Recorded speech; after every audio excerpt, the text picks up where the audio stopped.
നമസ്കാരം. നമ്മൾ കഴിഞ്ഞ കുറേ വീഡിയോകളിലൂടെ സംസാരിച്ചുകൊണ്ടിരിക്കുന്നത് എന്താണെന്ന് വെച്ച് കഴിഞ്ഞാൽ നമ്മളുടെ പാരമ്പര്യമായിട്ട് ചെയ്തുകൊണ്ടിരിക്കുന്ന കുറേ നിക്ഷേപ രീതികളും അത് അത് നമ്മൾ മ്യൂച്വൽ ഫണ്ടിലേക്ക് ചെയ്യുന്ന സമയത്ത് എത്രമാത്രമാണ് മ്യൂച്വൽ ഫണ്ട് തരുന്ന റിട്ടേൺസ് എന്നും അതായത് പണ്ട് ചെയ്തിരുന്ന ആ ഇൻവെസ്റ്റ്മെൻറ്റിനേക്കാളും എത്രമാത്രം കൂടുതൽ റിട്ടേൺ നമ്മൾ മ്യൂച്വൽ ഫണ്ട് ത്രൂ കിട്ടിക്കൊണ്ടിരിക്കുന്നുണ്ട്, അല്ലെങ്കിൽ ഷെയർ മാർക്കറ്റ് ത്രൂ കിട്ടുന്നുണ്ട് എന്നുള്ള ചില കാര്യങ്ങളാണ് നമ്മളിങ്ങനെ പറഞ്ഞുകൊണ്ടിരിക്കുന്നത്. അപ്പോൾ ഇന്നത്തെ വീഡിയോയിൽ ഞാൻ പറയാൻ ഉദ്ദേശിച്ചിരിക്കുന്നത് നമ്മളുടെ ചിട്ടി, അതായത് നമ്മളെല്ലാവരും നമ്മളുടെ ജീവിതത്തിൽ, അതായത് അധ്വാനിച്ച് ശമ്പളം മേടിച്ച് തുടങ്ങിയിട്ടുള്ള ഏതൊരു മലയാളിയും ഉറപ്പായിട്ടും ചെയ്തിട്ടുള്ള ഒരു മേഖലയായിരിക്കും ഒരു ചിട്ടി. എനിക്ക് തോന്നുന്നത് ചിട്ടി ഇല്ലാത്ത ഒരു സാലറീഡ് ആയിട്ടുള്ള ഒരാളുകൾ കേരളത്തിൽ വളരെ കുറവായിരിക്കും. അപ്പോൾ ഈ ചിട്ടി എങ്ങനെയാണ് വർക്ക് ചെയ്യുന്നതെന്നും, അപ്പോൾ അതേ സമയത്ത് ചിട്ടിയുടെ സ്ഥാനത്ത് ചിട്ടി ആർക്കാണ് വേണ്ടതെന്നും, ആ ചിട്ടിയുടെ സ്ഥാനത്ത് നമ്മളൊരു മ്യൂച്വൽ ഫണ്ട് തുടങ്ങുകയായിരുന്നെങ്കിൽ നമുക്ക് കിട്ടുന്ന റിട്ടേൺ എങ്ങനെയായിരിക്കുമെന്നുമുള്ള കുറച്ച് കാര്യങ്ങൾ, എന്തുകൊണ്ടാണ് മ്യൂച്വൽ ഫണ്ട് എപ്പോഴും ചിട്ടീനേക്കാളും മുകളിൽ നിൽക്കുന്നത് എന്നുള്ള ചില കാര്യങ്ങളാണ് ഞാൻ ഇന്നിവിടെ പറയാൻ പോകുന്നത്. അപ്പം നമുക്കറിയാം, നമുക്കൊക്കെ പാരമ്പര്യമായിട്ട് കിട്ടിയിരിക്കുന്ന കുറേ നിക്ഷേപ രീതികളിൽ ഒന്നാണ് ചിട്ടി. നമ്മൾ സാധാരണ ചെയ്യുന്നുണ്ടല്ലോ, നമ്മൾ പറഞ്ഞ പോലെ നമ്മൾ സ്വർണം മേടിക്കാറുണ്ട് പാരമ്പര്യമായിട്ട് കിട്ടിയ പോലെ, അല്ലെങ്കിൽ നമ്മൾ FD ഇടാറുണ്ട്. FD ഇടുന്നതിനെ കുറിച്ച് അടുത്തൊരു വീഡിയോയിൽ ഞാൻ പറയുന്നുണ്ട്. FD ഇടാറുണ്ട്. പിന്നെ നമ്മൾ ഇൻഷുറൻസ് പോളിസികളിൽ കുറേ പേര് നമ്മൾ നിക്ഷേപിച്ചിട്ടുണ്ട്, നമുക്ക് ഗ്യാരണ്ടി റിട്ടേൺ കിട്ടാൻ വേണ്ടി. അതിനെക്കുറിച്ചുള്ള കഴിഞ്ഞ ദിവസത്തെ വീഡിയോയിൽ ഞാൻ ഓൾറെഡി പറഞ്ഞു. പിന്നെയാണ് നമ്മൾ ചെയ്യുന്ന കാര്യങ്ങളാണ് റിയൽ എസ്റ്റേറ്റിൽ ഇൻവെസ്റ്റ് ചെയ്തിട്ടുണ്ട്. ഇപ്പോഴത്തെ നമ്മുടെ റിയൽ എസ്റ്റേറ്റിൻ്റെ കാര്യങ്ങളൊക്കെ നമുക്കറിയാം, അങ്ങനത്തെയാണെന്ന് നമുക്കറിയാം. പിന്നീടുള്ള കാര്യങ്ങളാണ് ചിട്ടി. ശരിക്കും പറഞ്ഞാൽ ഞാൻ ആദ്യം ഇൻട്രൊഡക്ഷനിൽ പറഞ്ഞ പോലെ തന്നെ വളരെ വലിയ ഒരു മലയാളിയുടെ ജീവിതത്തിൽ വളരെ വലിയൊരു പ്രാധാന്യമുണ്ട്. അപ്പോൾ എന്താണ് ചിട്ടി എന്ന് നിങ്ങൾക്ക് എല്ലാവർക്കും അറിയാം. ഇപ്പോൾ ഉദാഹരണം പറഞ്ഞു കഴിഞ്ഞാൽ നമ്മുടെ നാട്ടിലെ ഏറ്റവും പ്രശസ്തമായ ചിട്ടിയാണ് KSFE, കേരള സ്റ്റേറ്റിൻ്റെ തന്നെ ഉള്ള KSFE ചിട്ടികൾ. അപ്പം ഞാൻ പേഴ്സണലായിട്ട് ഒരു 10 ലക്ഷം രൂപയുടെ ചിട്ടി ചേർന്നിട്ടുള്ള ഒരാളാണ്. അപ്പം എന്തുകൊണ്ടാണ് ഞാൻ ചിട്ടി ചേർന്നതെന്ന് ഞാൻ നിങ്ങളോട് വ്യക്തമായിട്ട് പറയാം. എനിക്ക് ഞാൻ പറഞ്ഞു, എനിക്ക് ഒരുപാട് ബിസിനസ് കാര്യങ്ങളൊക്കെ ഉണ്ട്. അപ്പോൾ ഈ ബിസിനസ് കാര്യങ്ങളായിട്ട് പോകുന്ന സമയത്ത് എനിക്ക് ബിസിനസ്സിലേക്ക് കുറച്ച് ഫണ്ട് ആവശ്യമായിട്ട് വന്നൊരു സാഹചര്യത്തിൽ ഈവൻ നമുക്കൊരു ലോൺ ആശ്രയിക്കുന്നതിനേക്കാളും എളുപ്പത്തിൽ നമുക്കൊരു ചിട്ടി ചേർന്നാൽ അത് അടുത്ത ഒരു സമീപ ഭാവിയിൽ നമുക്ക് എന്താ പറയുക, ഒരു ചിട്ടി വിളിച്ച് കിട്ടിയാൽ നമുക്ക് പെട്ടെന്നൊരു തുക കിട്ടുമല്ലോ എന്നൊരു ചിന്തയിലാണ് നമ്മൾ ചിട്ടിയിൽ കൂടുന്നത്. ശരിക്കും പറഞ്ഞാൽ ഞാൻ ചിട്ടീനെ കൂടുന്നത് ആസ് എ ലോൺ, അതായത് ഒരു കടം എടുക്കാനുള്ള ഒരു സ്ഥലമായുള്ള രീതിയിലാണ് ഞാൻ ചിട്ടീനെ ചേർന്നിട്ടുള്ളത്. പക്ഷേ ചിട്ടി എന്താണെന്ന് നിങ്ങൾക്ക് അറിയാലോ. അതായത് ഇപ്പം ഞാൻ പറഞ്ഞത്, അതായത് 20,000 രൂപയുടെ 50 മാസത്തേക്കുള്ള ചിട്ടിയാണ് ഞാൻ ചേർന്നത്, 10 ലക്ഷം രൂപയുടെ. അപ്പം എനിക്ക് ആദ്യത്തെ ഒരു ഇതിൽ വിളിച്ച് കിട്ടാൻ ഞെറുക്കെടുപ്പ് ഉണ്ടാവുമല്ലോ, ആദ്യത്തെ ഒരു 10-15 മാസത്തോളം. അപ്പം ആ ഞെറുക്കെടുപ്പിലെല്ലാം കിട്ടുന്ന എല്ലാവർക്കും ഒരു 7 ലക്ഷം രൂപയാണ് കിട്ടുന്നത്. അപ്പം ഞാൻ അതിനകത്ത് ശ്രമിച്ച് കിട്ടിയില്ല. പിന്നെ വിളിച്ച് ഏകദേശം എനിക്കൊരു 7.5 ലക്ഷം രൂപയ്ക്കാണെന്ന് തോന്നുന്നു, അത്രയ്ക്ക് കാണാൻ ഞാനത് വിളിച്ചെടുത്തു. ആ സമയത്ത് എനിക്ക് പണത്തിന് അത്യാവശ്യം ഉണ്ടായിരുന്നു, ഞാനത് ചെയ്തു. ആ രീതിയിൽ കാര്യങ്ങൾ ചെയ്തു. കാരണം ഞാൻ ലോണിനെ ആശ്രയിക്കുന്ന രീതി തന്നെയാണ്. പക്ഷെ ഈ ചിട്ടീനെ ഒരു ഇൻവെസ്റ്റ്മെന്റ് ആയിട്ട് കാണുന്ന പലരും ഉണ്ട്. അങ്ങനെ ചിന്തിച്ചു കഴിഞ്ഞാൽ ഇപ്പം നമുക്ക് ഇപ്പം ഞാൻ എൻ്റെ ഒരു സിനാരിയോ പറഞ്ഞല്ലോ. ഇപ്പം ഇതിനകത്ത് ഏകദേശം ഒരു 20,000 രൂപയുടെ ചിട്ടി ഞാൻ 50 മാസത്തേക്കാണ് ഞങ്ങൾ അടയ്ക്കുന്നത്. അപ്പോൾ ഇതിനകത്ത് ഈ ഇൻവെസ്റ്റ്മെന്റ് എന്നുള്ള രീതിയിൽ കാണുന്ന കുറേ ആൾക്കാരുണ്ട്. അവരെ സംബന്ധിച്ചിടത്തോളം അവർക്ക് ഏറ്റവും അവസാനം ഈ ഒരു 10 ലക്ഷം രൂപ കിട്ടുക എന്നുള്ളതാണ്. പക്ഷെ 10 ലക്ഷം രൂപ കിട്ടത്തില്ല. ഇതിനകത്ത് എന്താ പറയുക, ഇത് നടത്തിപ്പുകാർക്ക് ഒരു സെർട്ടൻ പെർസെൻറ്റേജ് ഉണ്ട്. ഒരു 50,000 രൂപയോളം 50,000 രൂപയോളം ഈ പറഞ്ഞ പോലെ കമ്മീഷനും കാര്യങ്ങളും പോയിട്ട് ഏകദേശം 9.5 ലക്ഷം രൂപയാണ് ഇവർക്ക് തിരിച്ചു കിട്ടുക. അവസാനം വരെ വിളിക്കാതെ ഇരിക്കുന്നവർക്ക് തിരിച്ചു കിട്ടുക. അപ്പം അങ്ങനെ നോക്കുകയാണെങ്കിൽ ഒരാൾക്ക് ഒരു ആവറേജ് മന്ത്ലി ഇൻവെസ്റ്റ്മെന്റ് എന്ന് പറയുന്നത് ഏകദേശം ഒരു 17,000 രൂപയായിട്ട് നമുക്ക് കൂട്ടാം. ഒരു 17,000 രൂപ, അതായത് ഏകദേശം ഒരു 8.5 ലക്ഷം രൂപ ഏകദേശം നമ്മൾ അടയ്ക്കേണ്ടി വരും. ഇവൻ ഞാനായിക്കോട്ടെ, എനിക്കിപ്പോൾ ഒരു 7.5 ലക്ഷം കിട്ടിയിട്ടുണ്ടെങ്കിൽ ഞാൻ ഈ ഒരു ഡ്യൂറേഷനിൽ ഏകദേശം ഒരു 8.5 ലക്ഷം രൂപയിൽ ആവറേജ് നമ്മൾ അടയ്ക്കേണ്ടി വരും. കാരണം ആദ്യത്തെ കുറേ മാസത്തേക്ക് നമ്മളൊരു 15,000 രൂപ വെച്ച് അടച്ചാൽ മതി, 5,000 രൂപയുടെ ലാഭം ഉണ്ടാവും. അപ്പം അങ്ങനെ ഒരു അവസാനം വരെ നോക്കിയാൽ പോലും നമുക്കൊരു 17,000 രൂപ 17,000 രൂപ മാസം ആവറേജ് ചെയ്യുന്ന രീതിയിലായിരിക്കും ഏകദേശം വരുന്നത്. 8.5 ലക്ഷം രൂപയോളം നമ്മൾ അടയ്ക്കേണ്ടി വരും. വിളിക്കാത്തവർക്ക് ഏകദേശം 9.5 ലക്ഷം രൂപ കിട്ടും, വിളിച്ചവർക്ക് ആ വിളിച്ച തുകയായിട്ട് കിട്ടും. ഇതാണ് ചിട്ടിയിൽ സംഭവിക്കുന്നത്. അപ്പോൾ ഇവിടെ ഞാൻ ഒരു ചെറിയൊരു കാൽക്കുലേഷൻ, ഞാനിപ്പോൾ ഓൾറെഡി നിങ്ങളുടെ കയ്യിൽ SIP പ്ലാനർ ഞാൻ ഓൾറെഡി കാര്യങ്ങളൊക്കെ പറഞ്ഞിട്ടുണ്ട്. അപ്പോൾ നിങ്ങളുടെ എല്ലാം കയ്യിൽ ഒരു SIP കാൽക്കുലേറ്റർ കാര്യങ്ങൾ നിങ്ങളുടെ കയ്യിൽ ഉണ്ടാകുമെന്ന് ഞാൻ കരുതുന്നു. നിങ്ങളുണ്ടെങ്കിൽ അതൊന്ന് ഓപ്പൺ ആക്കി നോക്കുക. 17,000 രൂപ വെച്ച് നിങ്ങൾ ഈ ഈ ചിട്ടിയുടെ സെയിം കാലയളവ്, അതായത് 50 മാസത്തേക്ക് ഏകദേശം 4 മാസവും 4 വർഷവും 2 മാസവും അങ്ങനെയുള്ള രീതിയിൽ 50 മാസമാണല്ലോ. അപ്പോൾ ഈ 50 മാസത്തേക്ക് നിങ്ങൾ ഏകദേശം ഒരു 17,000 രൂപ വെച്ച് SIP ചെയ്യുവാണ്. 17,000 രൂപ വെച്ച് അടുത്ത 50 മാസം. അവിടെ നിങ്ങൾക്ക് ഇയറിൻ്റെ ഉണ്ട്, മന്ത് ഉണ്ട്. അതിനകത്ത് നിങ്ങൾ മന്ത് സെലക്ട് ചെയ്തിട്ട് നോക്കിയാൽ മതി. ഇപ്പം ഞാൻ ഇതിനകത്ത് കാണിക്കുന്നൊന്നുമില്ല, നിങ്ങൾ ജസ്റ്റ് നിങ്ങൾക്ക് വേണ്ടി ഞാൻ കാൽക്കുലേഷൻ ഇനി തരുവാണ്. എല്ലാം നിങ്ങളാണ് ചെയ്യേണ്ടത്, നിങ്ങളാണ് പഠിക്കേണ്ടത് കാൽക്കുലേഷനൊക്കെ. അപ്പോൾ ഇവിടെ 17,000 രൂപ അടുത്ത ഒരു 50 മാസത്തേക്ക് ചെയ്യുവാണെങ്കിൽ അവർക്കൊരു 13% റിട്ടേൺ കിട്ടിക്കഴിഞ്ഞാൽ എനിക്ക് തോന്നുന്നു ഏകദേശം ഒരു 8,50,000 രൂപയുടെ അടവ് വരും. അതായത് നമ്മൾ ഓൾറെഡി പറഞ്ഞു, ഈ 17,000 വെച്ച് അടുത്ത 50 മാസം അടച്ചു കഴിഞ്ഞാൽ 8,50,000 രൂപയുടെ അടവ് വരും. ഒരു 13% റിട്ടേൺ കിട്ടിയാൽ നമുക്ക് ഏകദേശം ഒരു 11,4 ലക്ഷം രൂപ, 11,10,000 അല്ല 11,20,000 സംതിങ് രൂപ നമുക്ക് ഈ 4.5 വർഷം കൊണ്ട് നമുക്കൊരു റിട്ടേൺ കിട്ടും. 13% കിട്ടിയാൽ, കഴിഞ്ഞ 4 വർഷങ്ങളിൽ 20%, 25% ഒക്കെ കൊടുത്ത പല ഫണ്ടുകളും നമ്മുടെ മാർക്കറ്റിലുണ്ട്. അത് പോട്ടെ, നമുക്ക് നോക്കണ്ട. നമുക്ക് 12% അല്ലെ 13% കിട്ടിയാൽ പോലും ഒരു 11 ലക്ഷം രൂപയുടെ നമുക്ക് അവിടെ വാല്യുവേഷൻ ഉണ്ടാവും. ഇവിടെ ഞാൻ പറയുന്നത് വെച്ച് കഴിഞ്ഞാൽ അവർ നിങ്ങളോട് ചോദിക്കുമ്പോൾ മറ്റേത് ഒരു ഗ്യാരണ്ടി ഒന്നുമില്ലല്ലോ, മ്യൂച്വൽ ഫണ്ടിൽ ഒരു ഗ്യാരണ്ടിയോ കാര്യങ്ങളോ ഒന്നുമില്ല. പക്ഷേ ഇവിടെ ഗ്യാരണ്ടി ഉണ്ടല്ലോ. നമുക്ക് 9.5 ലക്ഷം ഒരു 1.5 ലക്ഷത്തിന് വ്യത്യാസമല്ലേ ഉള്ളൂ എന്നുള്ള രീതി ചോദിക്കും. 1.5 ലക്ഷം രൂപ ചെറിയ വ്യത്യാസമാണ്, ശരിയാണ്. ഗ്യാരണ്ടിയുടെ ഉണ്ട്, അവിടെ നമുക്ക് കിട്ടുന്ന കാര്യങ്ങളെല്ലാം ഉണ്ട്, ഇതെല്ലാം ശരിയാണ്. പക്ഷേ എന്തുകൊണ്ടാണ് ഇത് നിങ്ങൾക്ക് നഷ്ടം, അല്ലെങ്കിൽ നിങ്ങൾക്ക് ഈ ചിട്ടി ഇതിന് മോശമായി വരുന്നതെന്ന് പറയാൻ കാരണം ഇവിടെയാണ് കോമ്പൗണ്ടിങ് എന്ന് പറയുന്ന ഒരു സംഭവം, കൂട്ടുപലിശ, അത് കോമ്പൗണ്ട് ഇൻട്രസ്റ്റിന്റെ ഒരു മാജിക്ക് ശരിക്കും പറഞ്ഞാൽ തുടങ്ങുന്നത്. ആദ്യത്തെ 4 വർഷം നിങ്ങൾ ഈ പറഞ്ഞതുപോലെ നമ്മൾ 8,50,000 രൂപ അടച്ച് അതിന്റെ വാല്യുവേഷൻ 11,14 ലക്ഷം രൂപ എന്ന് വിചാരിക്കുക.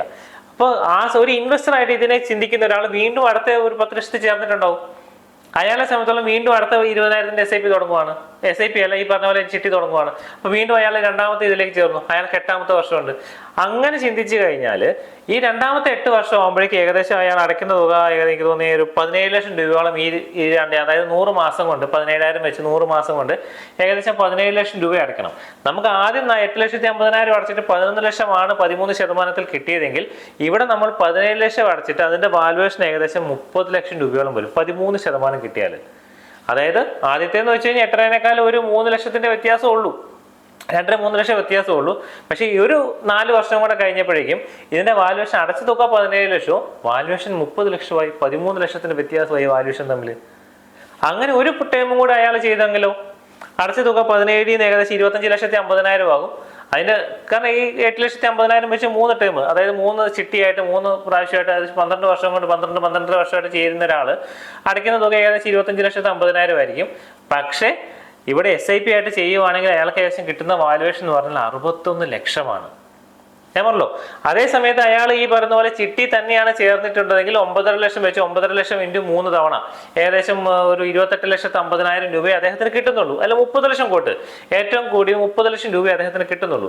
പക്ഷേ ഒരു ഇൻവെസ്റ്റ്മെന്റ് എന്നുള്ള രീതിയിലാണ് ചിട്ടിനെ കണ്ടിട്ടുള്ള ഒരാൾക്ക് അതേ സമയത്ത് അതിന് പകരം SIP ആയിട്ട് ചേർന്നിട്ടുണ്ടായിരുന്നെങ്കിൽ അദ്ദേഹത്തിന് കിട്ടുന്നത് ഏകദേശം 60 ലക്ഷം രൂപയാണ് മിനിമം.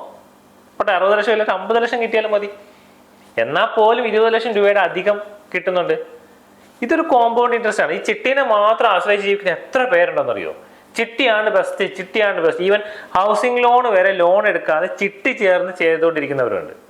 അപ്പോൾ അതിനെ നമുക്ക് മാറ്റുമെന്ന് വെച്ച് കഴിഞ്ഞാൽ അവർക്ക് ചിട്ടിയാണ് ഏറ്റവും വലുത്, അവർ മാറി ചിന്തിക്കാൻ അവർ റെഡിയല്ല. ഇവിടെ ചിട്ടി എന്തുകൊണ്ടാണ് ചിട്ടീനേക്കാളും മുകളിൽ മ്യൂച്വൽ ഫണ്ട് നിൽക്കുന്നതെന്ന് വെച്ച് കഴിഞ്ഞാൽ അത് ഈ കോമ്പൗണ്ട് ഇൻട്രസ്റ്റിന്റെ തന്നെയാണ്. ഒരു ഇൻവെസ്റ്റ്മെന്റ് എന്നുള്ള രീതിയിൽ ചിട്ടി നല്ലതാണോ എന്ന് ചോദിച്ചാൽ ഞാൻ പറയുമല്ല. പക്ഷെ ഒരു ലോൺ എന്ന രീതിയിൽ ചിട്ടി നല്ലതാണോ എന്ന് വെച്ച് കഴിഞ്ഞാൽ വളരെ നല്ലതാണ്. പിന്നെ നിങ്ങൾക്ക് സേഫ് ആയിട്ടുള്ള ഗ്യാരണ്ടീഡ് ആയിട്ടുള്ള റിട്ടേൺ ആണ് നിങ്ങൾ പ്രതീക്ഷിക്കുന്നതെങ്കിൽ ചിട്ടി വളരെ നല്ലതാണ്. അങ്ങനെയുള്ള ഇൻവെസ്റ്റർക്ക് ഒരു മോശമില്ല. ഞാൻ പറഞ്ഞ 8 ലക്ഷം രൂപ ഇൻവെസ്റ്റ് ചെയ്തു, ഏകദേശം 9.5 ലക്ഷം രൂപ കിട്ടി, 1 ലക്ഷം രൂപ കൂടുതലുണ്ട് 4 വർഷം കൊണ്ട്. ഇപ്പം നമുക്ക് വേറെ അവസരമുണ്ട്, നമുക്കതൊന്നും വേണ്ട, നമുക്ക് റിസ്ക് എടുക്കണ്ട. അങ്ങനെയുള്ളവർക്ക് ആ ചിട്ടി തന്നെ ചേരാം. ഞാൻ പറഞ്ഞല്ലോ, ഈ ഒരു ഇൻവെസ്റ്റ്മെന്റ് മോശമല്ല, നമ്മൾ ചെയ്തുകൊണ്ടിരിക്കുന്ന ഇൻവെസ്റ്റ്മെന്റ് മോശമല്ല. പക്ഷെ അതിനേക്കാൾ ബെറ്റർ ഓപ്ഷൻസ് ഇവിടെ ഉണ്ട്. നമ്മളത് മാനേജ് ചെയ്യുന്നത് നമ്മുടെ ലക്ഷ്യങ്ങളാണ്. ഞാൻ എല്ലാ ഇതിലും പറയുന്നുണ്ടല്ലോ, നമുക്ക് ഓരോ ലക്ഷ്യങ്ങളുണ്ട്. അപ്പോൾ എന്നെ സംബന്ധിച്ചിടത്തോളം നമ്മളെല്ലാവരും കഷ്ടപ്പെട്ട് പണിയെടുക്കുന്നത് എന്തിനാണ്? പണം ഉണ്ടാക്കാനാണ്.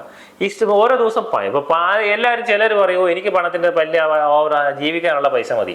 നിങ്ങൾക്ക് എത്ര രൂപയാണ് ജീവിക്കാൻ വേണ്ടത്? ഞാൻ സിമ്പിളായിട്ട് ചോദിക്കുക. ഇന്ന് എനിക്ക് 1 ലക്ഷം രൂപ വരുമാനം ഉണ്ടെങ്കിൽ എനിക്കും പണത്തിന് നാളെ ആവശ്യം. മാസാവസാനം ആകുമ്പോഴേക്കും എനിക്കും പൈസയ്ക്ക് ടൈറ്റ് വരും. 15,000 രൂപ ശമ്പളം കിട്ടുന്നവൻ അവനും ടൈറ്റ് വരും. ഇവൻ 5,000 രൂപ ശമ്പളം കിട്ടുവാണെങ്കിലോ അവനും മാസാവസാനം ടൈറ്റ് വരും. ഇവിടെ നമുക്ക് എത്ര പൈസ കിട്ടിയാലും ഒരാളെ സംബന്ധിച്ച് നമ്മൾ മനസ്സിലാക്കേണ്ട കാര്യം, എത്ര പൈസ കിട്ടിയാലും ഇവ അംബാനിക്ക് ഒരു മാസം അവസാനം പൈസയ്ക്ക് ആവശ്യമില്ലെന്ന് വെച്ചാൽ അംബാനിക്കും പൈസയ്ക്ക് ആവശ്യമുണ്ട്. അത് ഓരോരുത്തരുടെ സ്പെൻഡിങ് ലെവൽ നോക്കിയിട്ടാണ്. ഇപ്പം ഞാൻ 1 ലക്ഷം രൂപയുടെ വരുമാനം ഉണ്ടാക്കുന്നുണ്ട്, 1 ലക്ഷം രൂപയുടെ ഞാൻ ചിലവാക്കും. 50,000 കിട്ടുന്നവൻ 50,000 ചിലവാക്കും, 15,000 കിട്ടുമ്പോൾ 15,000 ചിലവാക്കും, പിന്നെ 5,000 കിട്ടുന്നവൻ 5,000 ചിലവാക്കും. അപ്പം എല്ലാവർക്കും at the end of the month ചെലവ് പണം ആവശ്യം ഉണ്ടായിട്ട് വരും. അപ്പം ആ രീതിയാണ് പറഞ്ഞത്. അപ്പോൾ നമ്മളെല്ലാവരും പൈസ ഉണ്ടാക്കുന്നത് എന്തിനാണ്? നമുക്ക് ജീവിക്കാൻ വേണ്ടിയാണ്, ഭാവിയിലേക്കുള്ള കാര്യത്തിന് വേണ്ടിയാണ്. ആ രീതി ചിന്തിക്കുമ്പോൾ നമ്മൾ കഷ്ടപ്പെട്ടുണ്ടാക്കുന്ന പണത്തിനെ നമ്മൾ വളർത്തണം. അപ്പം നമുക്ക് ഞാൻ പറഞ്ഞല്ലോ, ഒരു ലോൺ അല്ലെങ്കിൽ എമർജൻസി ഫണ്ട് എന്നുള്ള രീതിയിൽ ചിട്ടി വളരെ നല്ല ഓപ്ഷനാണ്, ഞാൻ ഒരിക്കലും മോശം പറയില്ല. പക്ഷെ ഒരു ഇൻവെസ്റ്റ്മെന്റ് നല്ല രീതിയിൽ ശരിക്കും പറഞ്ഞാൽ ചിട്ടി നല്ലതാണോ എന്ന് വെച്ചാൽ എൻ്റെ പേഴ്സണൽ അഭിപ്രായം. ഇത് നിങ്ങൾക്ക് ഇതിനേക്കാൾ നല്ല രീതി ചിന്തിക്കുന്നവരുണ്ടാവും, വേറെ രീതി ചിന്തിക്കുന്നവരുണ്ടാവും. ഞാൻ പറഞ്ഞില്ല, ഇത് എൻ്റെ ചിന്തകൾ ഞാൻ പറഞ്ഞതേ ഉള്ളൂ. എൻ്റെ ചിന്തകൾ ശരിയാകണമെന്ന് ഞാൻ ഒരിക്കലും വാശി പിടിക്കാറില്ല. ഞാൻ എൻ്റെ രീതിയിൽ ഇങ്ങനെ ഒരു അവസരം ഇവിടെ ഉണ്ട്, അതുകൊണ്ട് ഇതാണ് ബെറ്റർ ഓപ്ഷൻ എന്ന് എനിക്ക് തോന്നുന്നു. ആ കാര്യങ്ങളാണ് ഞാൻ നിങ്ങളോടൊന്ന് ക്ലിയർ ചെയ്യുന്നത്. അപ്പോൾ ഈ ഒരു കാര്യം നിങ്ങൾ മനസ്സിൽ വെക്കുക. നിങ്ങളൊരു ഇൻവെസ്റ്റ്മെന്റ് ഒരു ഓപ്ഷൻ ആണെങ്കിൽ ശരിക്കും പറഞ്ഞു കഴിഞ്ഞാൽ ചിട്ടിനേക്കാൾ നല്ലത് എപ്പോഴും മ്യൂച്വൽ ഫണ്ട് തന്നെയാണ് എന്നുള്ള കാര്യം നിങ്ങളെ ബോധ്യപ്പെടുത്താൻ വേണ്ടിയാണ്. ഞാൻ അതുകൊണ്ടാണ് പറഞ്ഞത്, നിങ്ങൾ ഇനി ഇൻവെസ്റ്റ് ചെയ്യുകയാണെങ്കിൽ നിങ്ങളുടെ കയ്യിലൊരു SIP കാൽക്കുലേറ്റർ, SIP പ്ലാനർ എന്നൊക്കെ പറഞ്ഞ ആപ്ലിക്കേഷൻസ് നമ്മുടെ പ്ലേ സ്റ്റോറിലൊക്കെ ഉണ്ട്. നിങ്ങൾ വാങ്ങി അല്ലെങ്കിൽ ഗൂഗിൾ സെർച്ച് ചെയ്ത് SIP കാൽക്കുലേറ്റർ അടിച്ച് നോക്കും. ഒരു 12%, 13%, പോട്ടെ 10% അടിച്ച് നോക്ക്. ആ ലെവലിൽ റിട്ടേൺ വെച്ചിട്ട് നിങ്ങൾ കാൽക്കുലേറ്റ് ചെയ്യുക. ഇങ്ങനത്തെ കുറച്ച് കാര്യങ്ങൾ നമ്മൾ ചെയ്ത് വെച്ചില്ലെങ്കിൽ, നമ്മൾ നോക്കിയില്ലെങ്കിൽ നമുക്ക് മനസ്സിലാകത്തില്ല. നമ്മൾ ഇനിയും മാറി പഠിക്കും. നമ്മൾ ഓൾറെഡി ചെയ്ത് വെച്ചിരിക്കുന്ന കഴിഞ്ഞ ഇത്രയും വർഷങ്ങളായിട്ട് നമ്മൾ ചെയ്തുകൊണ്ടിരിക്കുന്ന പല കാര്യങ്ങളും നമ്മൾ അബദ്ധങ്ങളാണ് ഓരോ പ്രാവശ്യം ചെയ്യുമ്പോഴും. ഞാനീ പറയുമ്പോൾ ഒരുപാട് പേരെന്നെ വിളിച്ച് കഴിഞ്ഞ ദിവസത്തെ വീഡിയോകളെല്ലാം പറഞ്ഞ ഒരു കാര്യമാണ്. നിങ്ങൾ പറഞ്ഞത് കൊണ്ട് നിങ്ങളുടെ വാക്കിലൊരു വിശ്വാസം തോന്നുന്നത് കൊണ്ട് ഇത് എന്നാ പറയുക, ഞാനിത് ചെയ്യാൻ ശ്രമിക്കുന്നു എന്ന്. ഞാനിത് എന്നെ പൊക്കി പറയുന്നതോ കാര്യമില്ല, എനിക്ക് തന്നെ പറയുമ്പോൾ ഒരു ഇതുണ്ട്. പക്ഷേ എനിക്ക് അഭിമാനിക്കാം, കാരണം ഞാൻ പറഞ്ഞത് കൊണ്ട് അവരങ്ങനെ ചിന്തിച്ചല്ലോ, അങ്ങനെ ചിന്തിക്കാൻ ഞാനൊരു കാരണമായല്ലോ എന്നുള്ള രീതിയിൽ. അപ്പോൾ ഒരുപാട് പണം ഈ പറഞ്ഞ പോലെ നമുക്ക് നല്ല രീതിയിൽ ഇൻവെസ്റ്റ് ചെയ്യാൻ പറ്റുന്ന മേഖലകളാണ് ശരിക്കും പറഞ്ഞാൽ നമ്മുടെ ഓഹരി വിപണി എന്നുള്ളത്. നമ്മുടെ രാജ്യം വളരണമെങ്കിൽ നമ്മളുടെ പൈസ വളരണം. അമേരിക്കൻ ഓഹരി വിപണിയിൽ അമേരിക്കൻ ജനതയുടെ ഏകദേശം 60% ആളുകൾ ഇൻവെസ്റ്റ് ചെയ്തിട്ടുണ്ട്. ഇന്ത്യയിലാണെങ്കിൽ ഏകദേശം 2% താഴെ എങ്ങാണ്ട് ഇൻവെസ്റ്റ്മെന്റ് നടത്തിയിട്ടുള്ളൂ ഇന്ത്യൻ ജനസംഖ്യയുടെ. അപ്പോൾ ഇനി എത്രമാത്രമാണ് ഇന്ത്യൻ ഓഹരി വിപണിയിൽ അല്ലെങ്കിൽ ഇന്ത്യൻ വളരാൻ കിടക്കുന്നത് എന്നുള്ള ഒരു ജസ്റ്റ് ഒരു ഉദാഹരണം മാത്രമേ ഞാൻ പറഞ്ഞുള്ളൂ. അപ്പോൾ നിങ്ങൾ ഇൻവെസ്റ്റ് ചെയ്യുക, അടുത്ത 20 വർഷം ഇന്ത്യ വളരുമെന്ന കാര്യത്തിൽ നമുക്ക് ഉറപ്പാണ്. അപ്പോൾ സമയം കളയേണ്ട, നിങ്ങൾ ഇന്ന് തന്നെ നിങ്ങളുടെ SIP കാര്യങ്ങളൊക്കെ ചെയ്യൂ. ഞാൻ പറഞ്ഞല്ലോ, കൂടുതലായിട്ട് എന്തെങ്കിലും കാര്യങ്ങൾ ഈ പറഞ്ഞ പോലെ അറിയണമെങ്കിൽ നമ്മുടെ ടീമിൻ്റെ, എൻ്റെ സ്റ്റാഫിൻ്റെ നമ്പർ കാര്യങ്ങൾ ഞാനിവിടെ കൊടുത്തിട്ട് നിങ്ങൾക്ക് വിളിക്കാം.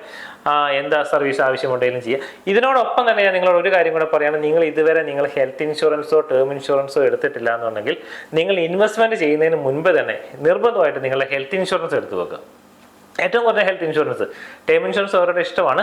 ഹെൽത്ത് ഇൻഷുറൻസിൻ്റെ കാര്യത്തിൽ നിങ്ങൾ ഒരു കോംപ്രമൈസും ചെയ്യരുത് പ്ലീസ്. കാരണം നമ്മൾ കഷ്ടപ്പെട്ടുണ്ടാക്കുന്ന പണത്തിനെ പ്രൊട്ടക്റ്റ് ചെയ്യുക എന്നുള്ളതാണ് പണം വളർത്തുന്നതിനേക്കാളും വലുത്. അപ്പോൾ ഉണ്ടാക്കി വെച്ചിരിക്കുന്ന പൈസ ഒരു സുപ്രഭാതത്തിൽ ഇല്ലാതാക്കാൻ ചെറിയൊരു സമയം മതി. പക്ഷേ അതിന് നമ്മൾ ഈ ഹെൽത്ത് ഇൻഷുറൻസ് ഇല്ലാത്തത് മൂലം ഒരു കാരണമാകരുത്. അതുകൊണ്ട് ഹെൽത്ത് ഇൻഷുറൻസ് എടുത്തിട്ടില്ലെങ്കിൽ നിർബന്ധമായിട്ടും നിങ്ങൾ ഇന്ന് തന്നെ ഹെൽത്ത് ഇൻഷുറൻസ് എടുക്കാനുള്ള കാര്യങ്ങൾ ചെയ്യുക. അപ്പോൾ എന്താ സഹായങ്ങൾക്കും നമ്മുടെ ടീമുമായിട്ട് കോൺടാക്ട് ചെയ്യുക. നമ്മളെല്ലാ കാര്യം ഞങ്ങളെ കൂടെ ചെയ്യുന്ന രീതിയിൽ എല്ലാ കാര്യങ്ങളും ചെയ്തു തരുന്നതാണ്. അപ്പോൾ ഒരിക്കൽ കൂടി എല്ലാവർക്കും താങ്ക് യു. ചാനൽ സബ്സ്ക്രൈബ് ചെയ്തിട്ടില്ല, പ്ലീസ് സബ്സ്ക്രൈബ് ചെയ്യുക. ഞാൻ ഈ പറഞ്ഞ കാര്യം ഇഷ്ടപ്പെടുന്നുണ്ടെങ്കിൽ നിങ്ങൾ നിങ്ങളുടെ കൂട്ടുകാർക്കും ഫാമിലിയുള്ള എല്ലാവർക്കും ഒന്ന് ഷെയർ ചെയ്ത് സഹായിക്കുക. ഒരു ലൈക്കും കൂടി അടിച്ചേക്കുക. Okay, thank you.